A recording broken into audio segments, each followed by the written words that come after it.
Huh. Well, I'm going to pick the Seahawks just because of home field advantage. I definitely don't have them. You're saying their division.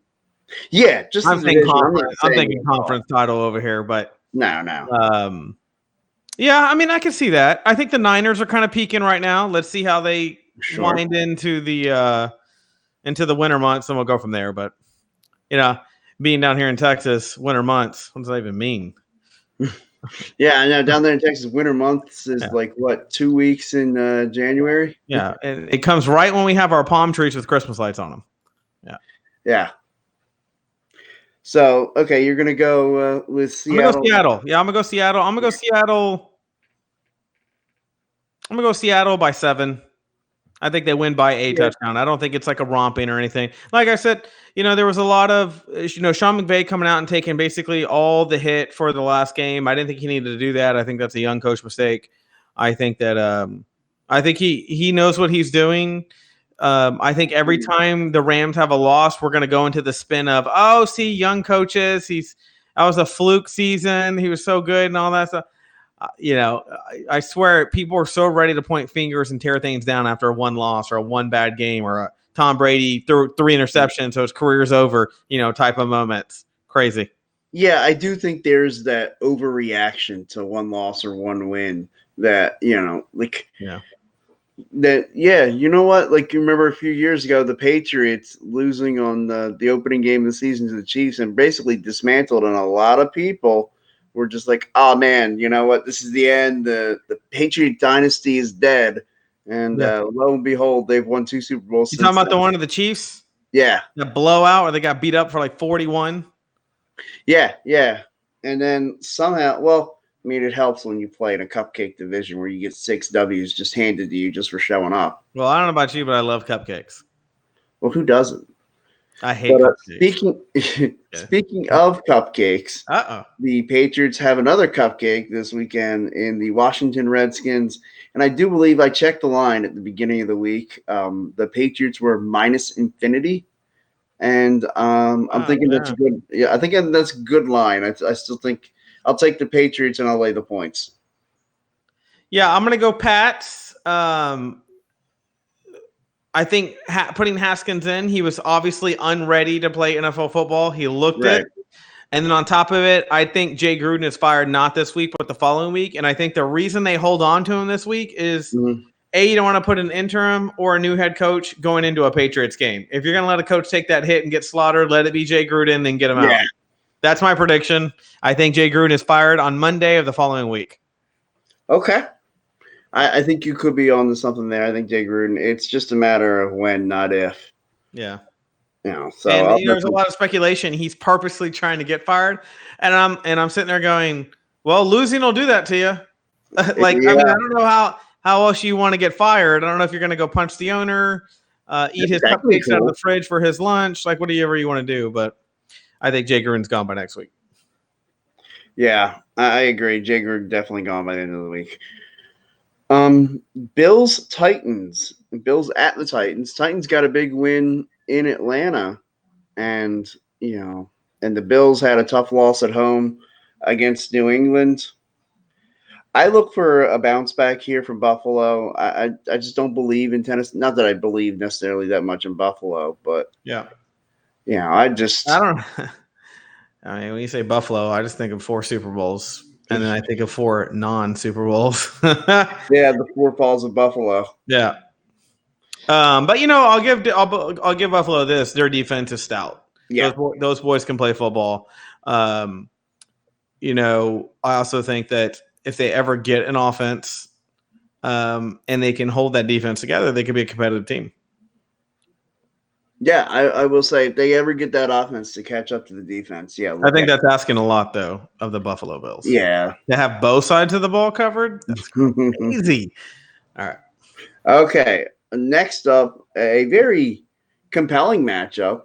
The Pittsburgh Steelers hosting the Baltimore Ravens. So the Steelers on Thursday night or on Sunday night, or I'll get this right eventually, Monday Night Football. Yeah. The Pittsburgh Steelers got off the schneid and got a win over the Cincinnati Bengals, which we'll talk about them a little bit more when we get to their game. Yeah. But the Steelers, Ravens, I'll tell you what. Always been a physical game. Yeah, Even when they suck, always a physical game. Although I will say last week the Ravens got literally manhandled. Like when I was watching that game, that did not look like the scrappy team I've seen from Baltimore that throws down, starts fights. No, that team got laid out by the Browns. And it's funny, the Ravens during the preseason came into Philadelphia and had 2 open practices with the Eagles. And a lot of reporters said the Ravens came in and basically punched the Eagles in the mouth, at least the first day. And it was like they were just way more physical than the Eagles were. And then the second day of practice, the Eagles matched the intensity.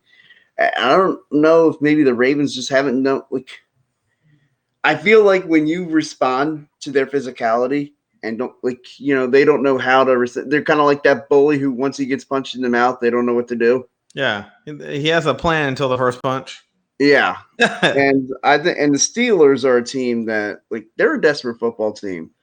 Starting off 0-3 to get a win on Monday Night Football. They're looking. Well, and Rudolph looked good. I mean, if we're gonna start thinking about a Ben replacement, he's looking like he could shape up to be a decent quarterback for your team. Yeah, and you know what? I think the Steelers get the win here on Sunday against Baltimore. And this is in Baltimore. Look at this is in Pittsburgh. Oh yeah, I'm definitely going Steelers. Okay. I think Steelers, although they're terrible with towels instead of terrible towels, I'm gonna go. I think this is going to be actually a low-scoring game. Yeah, I do too. I think. Yeah, I'm thinking something like a 21-17, something like that. Yeah, I think it's going to be one of those old school. It'd be first team to 20 that gets the win. Yeah, there you go. Yeah, I'm with you. So the next up we have the surprise Oakland Raiders at 2-2 hosting the 3-1 Chicago Bears. Now I picked the Raiders to win every game that we've talked about this year. I almost think Antonio Brown united the Raiders by putting them through what he went through. And I think that's a lot to do with it. And I like Jay Gruden after watching Hard Knocks. I like his, on the table thing and all that stuff that he does with all the guys and whatnot. I think that the Raiders can beat the Bears. Okay. And you know what? That was going to be one of my surprise picks of the week, too. I liked the Bears a lot. Shit, this is like 2 shows in a row where we're agreeing on everybody. Yeah, I'm not liking this at all. Tell me who you're going to pick next, and I'm just going to pick against them for the sake of not wanting to be you. Because I'm pretty sure this is a sign of the apocalypse. that Eagles and Cowboys fans are agreeing on picks. Yeah. But yeah, I think the Raiders beat the Bears this Sunday in Oakland. Yeah, I do too. Oh, wait, in Oakland? I thought it was in Las Vegas. Never mind. I'm just kidding. All right, next up, the Giants hosting the Vikings. And the Giants stringing together 2 straight wins. Can they make it 3? No, I think the Vikings take them. The Vikings are a real football team. Yeah, that's a real defense that Daniel Jones is going to be seeing. Yeah. And you know what, dude? Is it weird or not? I don't know if you watched the interviews with Daniel Jones and whatnot. Mm-hmm.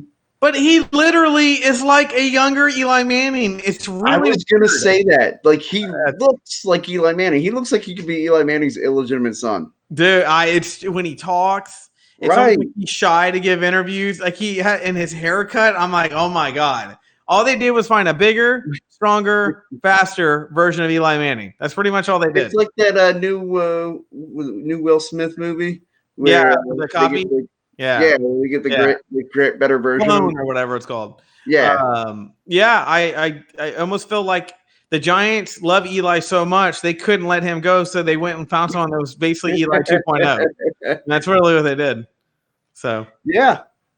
But I agree. I think the Vikings win this one. They're just a more a long football team, and what I mean by that, like they're more evolved. They have the defensive line that, like the Giants. No matter how good you think Daniel Jones might be, and he might be really good for them, that defense is just an absolute sieve. And I think the Vikings are in this weird mode right now where they've been losing games by or winning or losing by barely anything, and Kirk Cousins kind of blew that throw in that last game, and it's just one of those. The Vikings have more to prove than the Giants do to me, and not to mention they're a better football team. So I think when you combine that, I think that's why the Giants fall to them. Yeah. All right. Next up, the Bucs at the Saints. Okay, first of all, I don't even know what to say about the 40 or 55 points or whatever the freaking Bucks put up. That kind of, I was Yeah. like, what? I mean, I started licking my fingers looking for chicken. Yeah, But that was Jameis Winston sticking it in your grill, saying, yeah, "Yeah, yeah, you got something to basically. say about me." Yeah. But at the same time, the LA Rams, maybe they just took them too lightly, so it took a whooping. Um, that's a tough one, man. Rams. Who do you got? Well, it's Bucks. It's Bucks Saints. Well, I mean, yeah, that's what I meant when I said Yeah. Rams. I was thinking Buck. I just mix the animals up. So even though it's a pirate, but I'm gonna take the Saints. It's in New Orleans again. yeah, in New Orleans, it's hard to beat at home, man. I tell anybody, I don't care who you are, you can be a solid team. Their crowd, their stadium is obnoxious as hell, and their stadium's small. It's a different animal. I don't think people realize how that stadium doesn't, like, the stands. They don't slide back real slow or anything. It's like Seattle. It's kind of straight up, and then there's a dome, and it's small to begin with, so it's just like ultra loud. It's hard to hear in there. I went to the freaking Super Bowl in that stadium. And I could give two shits about the two teams that were playing, but it was the Super Bowl. It was the Niners and Ravens, obviously. Yeah. And, man, I couldn't hear a damn thing except for the guy next to me yelling at the guy next to him. They were 49ers and Ravens fan. Basically, it was funny. The Niners fan kept getting up. He had giant dreadlocks, and he clapped. He'd do this weird, like he was trying to fly clap. Okay. He blocked the Ravens guy's view of the game every time he stood up and did it. And the dude behind him was getting, like, pissed. And I was waiting for these two to throw down. And instead, he would do is the dude would just look at him with a dirty look every time he got up to clap. And at the end of the game, they shook hands. So I shot both of them. Okay. Seems like a fair response. Yeah. I was like, you know what? Let me make the situation balanced. Yeah. Okay.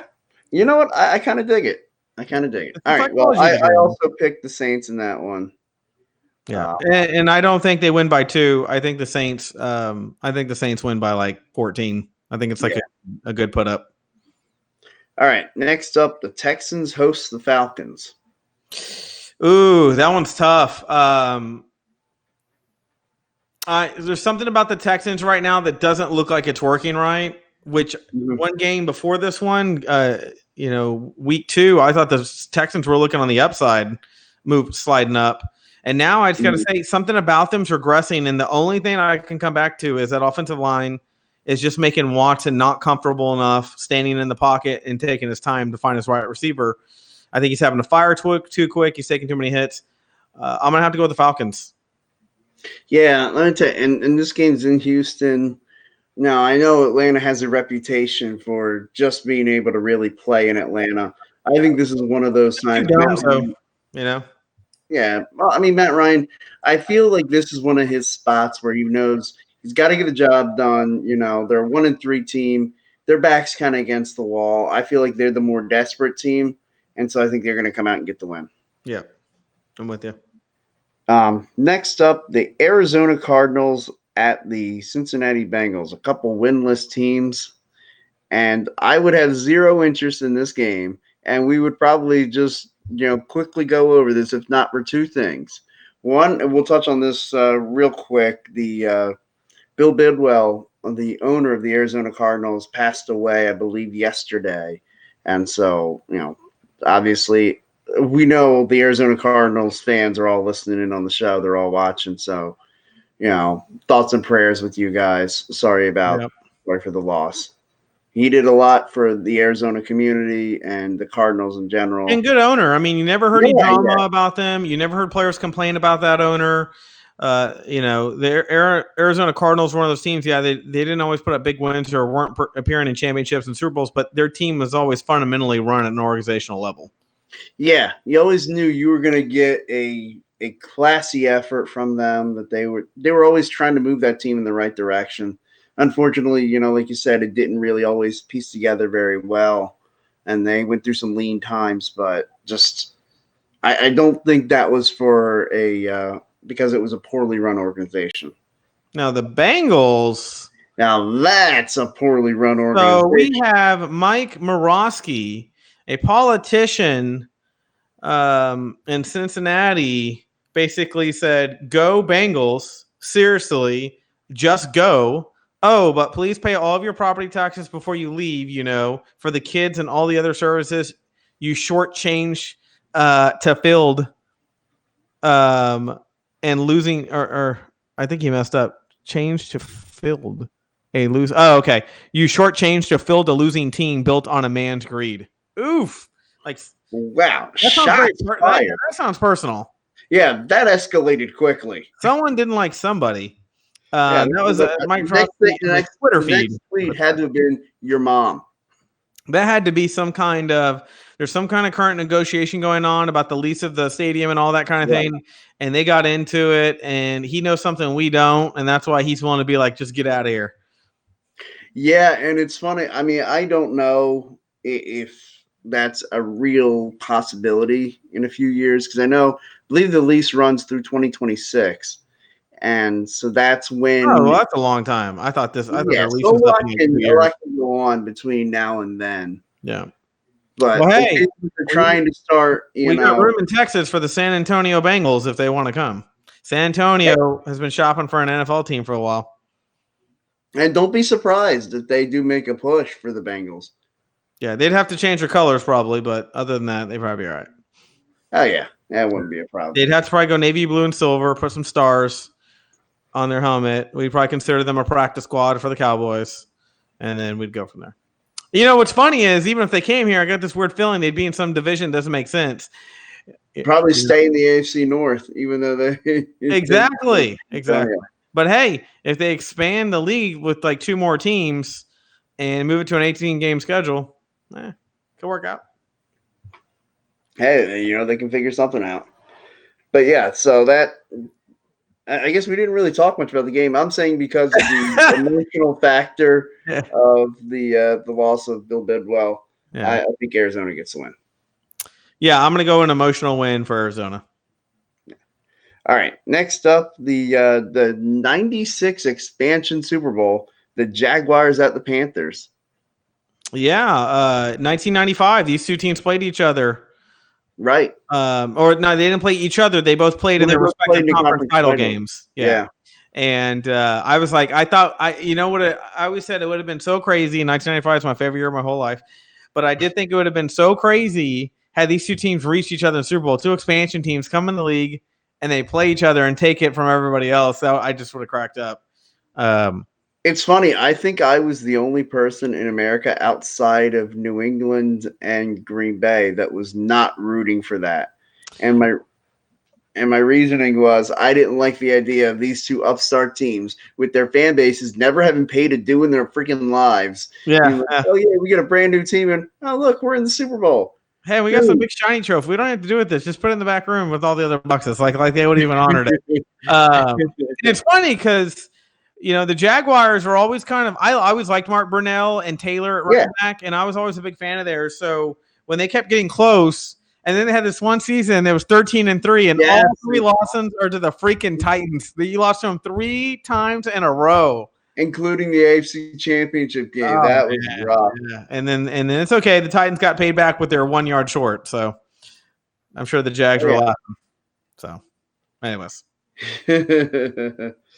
Yeah. Well, I mean, if you think about it, it's funny. My one friend tries to always talk about how this game where like karma runs its toll on you. Like, the Tennessee Titans beat the Buffalo Bills that year in the playoffs on what he likes to call the home run throw forward. The Music City Miracle. Yeah. And he said, you could tell it was about a yard of being separated from being a forward. And they lost by a yard. So, and then in the Super Bowl, they lose by a yard. NFL has its way of working itself out with the NFL gods. Yeah, I'll tell you what. Say what you want about really. I believe in the football gods. Well. Okay, next up is the Denver Broncos at the LA Chargers. Okay, I'm really confused by the Broncos this year. Yeah, they're 0-4. They keep like showing promise. I think they're going to win their next game, and then in some games they get close, but they just can't capture the deal. I don't know if it's you brought in some bad blood from Baltimore or what's going on with them. Yeah. Let's see. I'm looking at the spread in this game. Okay, so I would guess the Chargers are what, -7, -8? So it's 44-5. and the LA Chargers are -6.5. Okay, yeah, -6.5. Yeah, that seems about right. I'm gonna go with Denver. I think Okay. this is one of those hungry moments for me. Like we're desperate. We need to get a win to feel good about ourselves. Mm-hmm. I don't know. I'm just gonna keep picking Denver until they win. Okay. Because they've messed me up 4 times in a row now. Okay, so now I've got. Well, you know what? I'm gonna skip ahead. We're gonna go to the Sunday night game, and then we'll skip back to our two teams when they play. KC and Yeah, Indianapolis. KC, Indianapolis. Look, I'm not gonna waste a whole lot of time with this. I think the Chiefs get the win. They're a really good football team right now, undefeated, and I think they last another week. Yeah. Now I will say this: they did look like they got exposed a little bit in their last Mhm. game, but I don't care how exposed you get. Is if you pull it through in the end, no one's gonna remember this game 6 games from now. All we're gonna know is that you have a W, not an L, on your schedule. Right. I definitely agree with that. And sometimes I think it's good for a team to get tested early. And, if you can still get a win, that shows a lot of the character of your football team. But that game also tells me maybe the Eagles' loss to the Lions wasn't as bad a loss as I thought. Maybe that's just a good football team. They were able to come into Philly and win, played Kansas City right down to the wire, really had a chance to win that game. Well, and they're getting reminded a little bit, of we're beatable and we have holes and we have reasons to improve. So, yeah. All right. Monday Night Football. A lot of people have poo-pooed this matchup. I actually think it's a good matchup. The San Francisco 49ers hosting the Cleveland Browns. Cleveland started off a little rocky. They started off 0-2. They won their last 2. I'll tell you what. I think they can go into San Francisco and get the win. You think so? I do. Let's see. I'm looking at spreads here. I'm seeing what Vegas. I will say, if that line is a San Francisco line, that may sway me. Because Vegas has it at San Francisco -3.5. Yeah, okay. That's a standard home team.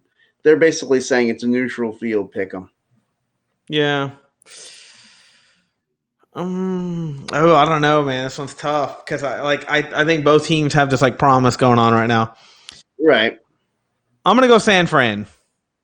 Okay. Yeah, that way at least we can be different in a couple games. I'm gonna go San Fran just because I'm a big Garoppolo fan. I like Jimmy G String. I think he's got it going on. I think dating a porn star has really upped him in his game.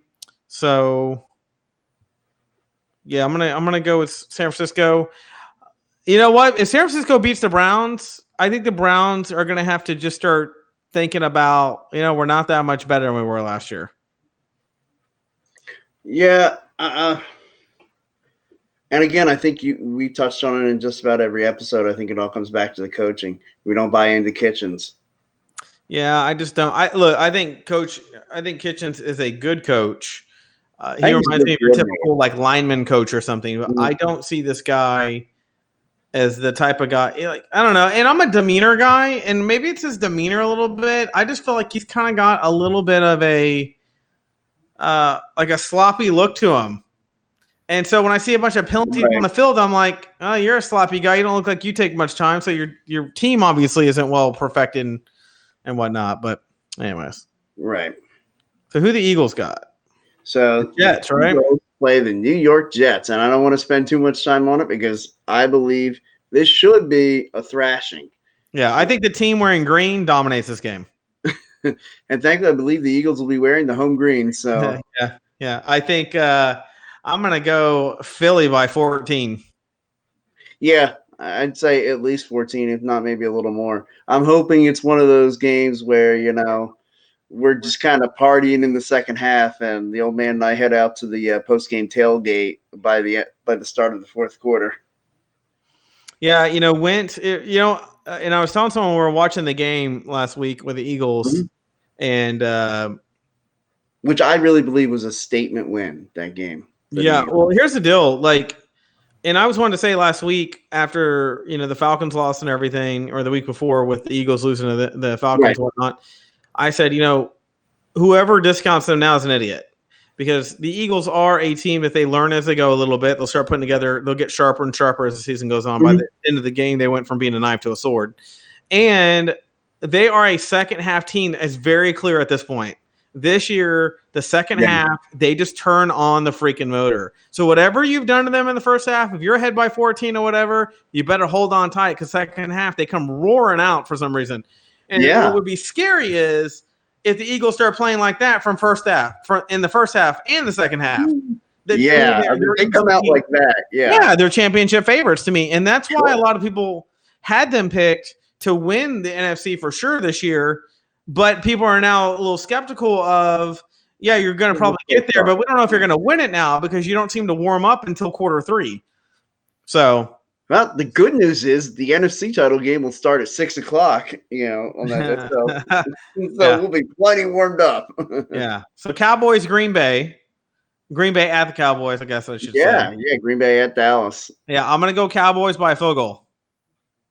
Yeah, I do think it's going to be a close game. One of these teams is going to lose 2 in a row.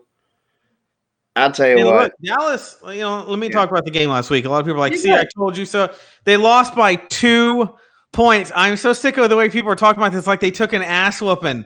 I'll tell you what did happen. I went back and watched a little bit of the game, and, this is hard to admit, being all the praise that they get, but it had nothing to do with coaching. And first of all, Dak, to me, was amazing. He had so many times that most quarterbacks would have chunked it, hoping for a bigger play. And Dak knew to hold on to the ball and not just give up more yards and take a sack further back or toss an interception. He showed to me a lot of poise when he could have made a lot of mistakes in those moments, because that offensive line for the Cowboys, although I love them, they got destroyed by the defensive line of the Saints. And I went back just to verify it and watch it again. And I don't care what kind of praise. I know we have one of the best offensive line. Not that day. Dak was pressured all night. They were bringing the blitzes and the schemings. And I just was not seeing the upfront blocking by the Cowboys like I've seen in other games. So either the Saints defensive line is that good, or the Cowboys in that game just didn't play their best offensive line. And Cooper, something's up with Cooper. No one requests an MRI, or no one gets an MRI this week. Last week before the game, unless there's something that's very questionable going on him. So, Cooper did not look 100% at all to me. He did not look like he was running full speed. To me, that was not the Cowboys' night. The fact that we only lost by 2 to me was amazing, because the atmosphere and the energy, if you would have told me stat-wise when I looked at it, I would have thought the Cowboys fell by at least 10.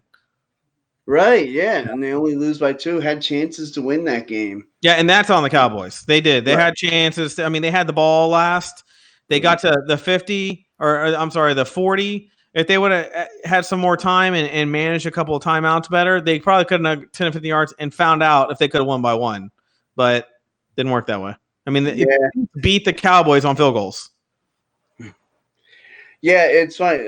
That was a tough game, a tough loss for the Cowboys. I think it's the kind of loss, though, that they lost no confidence in themselves over, because it was only by 2 in a hostile environment. I think they basically say, on any given day, if we play that game 5 times, we might be able to get 3 of those 5. This wasn't like a, dang, man, we got our ass whooped. I personally think the offensive line got their ass whooped looking at tape, but I don't know. I think for once it humbled the offensive line of the Cowboys a little bit. I'll tell you what, the reason why I'm going to pick the Packers, it does seem like there's been a mental block over the last few seasons with the Cowboys and the Packers and Aaron Rodgers. Yeah. And so I'll just that'll be my reasoning. Again, obviously that's what I'm rooting for, but that takes no effect. Last week I picked the Cowboys to beat the Saints, and so obviously I don't look my personal desires get in the way of my picks. Yeah. And Dak Prescott to me has a chip. He's beat Aaron Rodgers once and lost to him once. So to me, well, 1, 2. Yeah, you're right. No, they went into Green Bay and 1-1 between them two. Yeah. But I tell you what, if I'm Green Bay, I'm watching that Saints game going, how did you keep Ezekiel Elliott to 46 yards? Right. Yeah. And, the Green Bay defense is pretty good, but the Eagles, I wonder if they expose them in their run defense. And trust me, Jordan Howard and Miles Sanders could run on that Packers defense. Oh, yeah, dude. And that imagine what Ezekiel Elliott's going to be able to do. Yeah, when I was watching that game and the Eagles-Packers, and I saw a Hummer come through a hole, and I was like, how in the hell, that hole is huge? And I'm like, well, look, it's probably a bad scheme, didn't match up right, didn't make the right communication call. And then they did it 3 plays again, and then they did it to him again, and I'm like, okay, we all know that now if you gash up the right side, coming up the right side of the field, I was like, pretty much that side of the line caves in. And you can bet the Cowboys are watching that. And now this is going to be a test. Are the Packers going to be able to respond to that physical test? That that was for the most part. There wasn't a lot of fancy design to that. It was hat on a hat, block the guy in front of you. I learned a lot, and this is exactly what I wanted to see happen. I wanted to see if the Cowboys were going to get slaughtered or they were going to play a competitive game but lose and then learn something from it.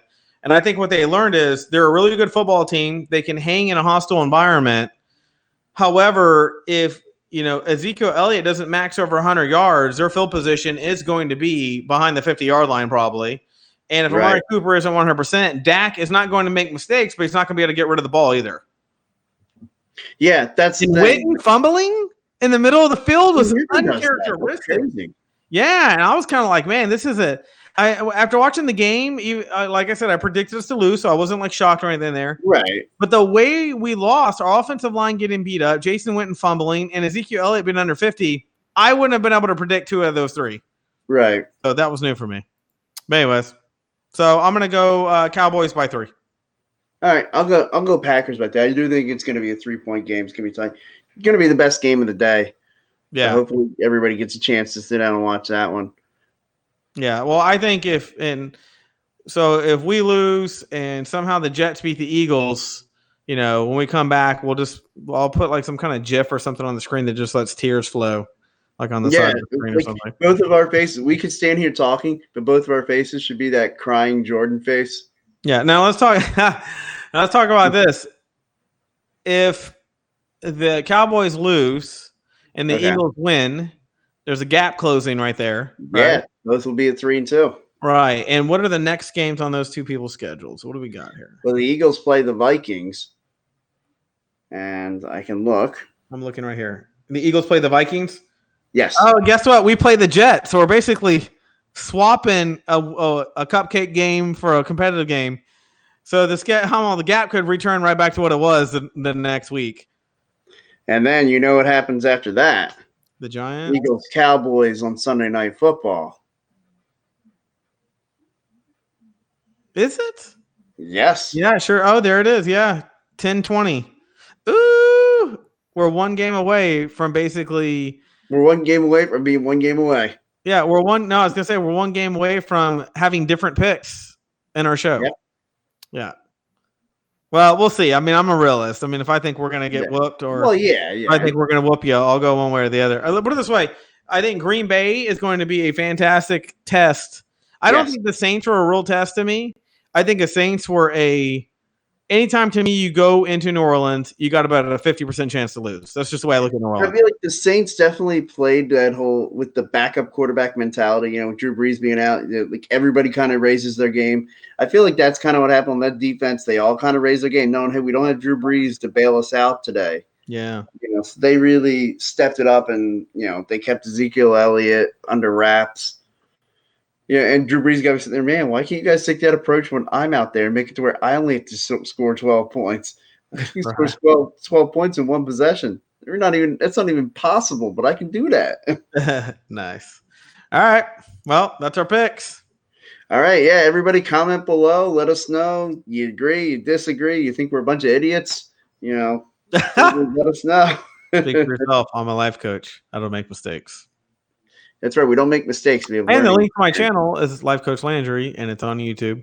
Check in weekly. I upload videos once a week, every week on relationships, not football. But when I come here, I let all the relationship mojo go, and I go at odds with my fellow Eagles fan. That's right. Yeah, we leave the relationships at the door, and we come talk football. That's right. Yeah. All right.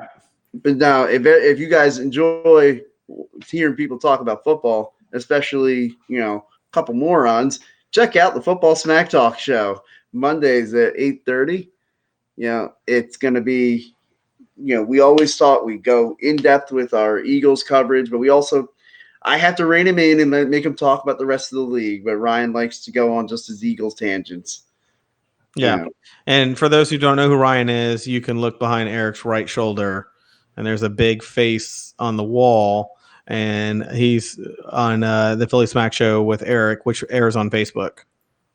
that's right. We are on Facebook, and then we post the all different kind of groups and pages. Everything's available at phillyverse.com, and so you guys can go on and check that out. And also then on Tuesdays, there's the Philly Broadcast with Ryan and Ryan Fitterin, a couple guys who, they talk all Philly sports. And so they have a good time. I know we're all on the Gabe Kapler fired watch. Yeah, and coming to Fox, Eric does a Ladders and Chairs wrestling show, and coming to Fox, SmackDown. That's right. Tomorrow night on Thursday nights, we talk wrestling, me and Joe. And we're going to have a lot to talk about this week. The debut of SmackDown on Fox, and a good Monday Night Raw, in my opinion. They're going to try another international show with Crown Jewel at the end of October. A lot going on in wrestling that we'll talk about tomorrow night. But,